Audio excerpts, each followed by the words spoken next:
তো hello everyone, আজ 13 April Sunday. আর এখন সময় হয়েছে ওই রাত 8টার মতো। তো মা এখানে রুটি আর ডিম ভাজা করেছিল, সঙ্গে সস দিয়ে খেয়ে নিচ্ছিলাম। আর রাতে আর কোনো ভিডিও করা হয়নি। এখন সময় হয়েছে ওই সকাল 10টার মতো। তো আমি এখানে ভেজিটেবলগুলো কেটে দিচ্ছিলাম, ভেন্ডি, পেঁয়াজ, আলু, আদা, রসুন। আর মা এখানে ভাত রান্না করছে, আর বাবার জন্য সকালে রুটি আর ডিম ভাজা করে দেওয়া হলো সকালের ব্রেকফাস্টে খাওয়ার জন্য। আর আজকে সকালে আমরা ভেন্ডি দিয়ে ভাত খাবো। আর ভেন্ডি আমার বোনের পছন্দের একটা খাবার। আর এখন সময় হয়েছে ওই দুপুর 12টার মতো। তো মা আজকে দুপুরে পোলাও রান্না করবে আর সঙ্গে বিফ রান্না করবে। পোলাও রান্না করার জন্য ফার্স্ট আমার মা নারকেলটা এখানে কুড়ে নেবে, আর সঙ্গে বিফ রান্না করার জন্য পেঁয়াজটা লাল লাল করে ভেজে নিচ্ছিল।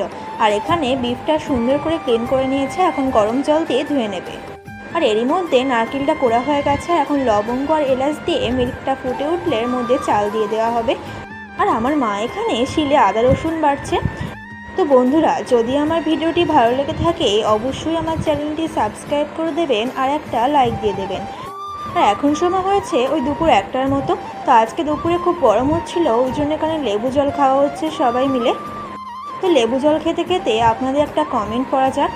তো দীপ্তি বিশ্বাস আইডি থেকে কমেন্ট করা হয়েছে, এটা গাব ফল, আমাদের এখানে পাওয়া যায় না, আমার খুব প্রিয়, ছোটোবেলায় খেতাম।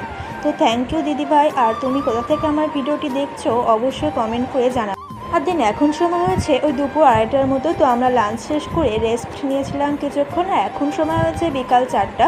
তো মা এখানে আম মাখা করছিল, আর আমরা সবাই মিলে আম মাখা খাচ্ছিলাম। তো আম মাখাটা খুব টেস্ট হয়েছিল। তো আজকের এই মিনি ব্লগটি এখানে শেষ করছি।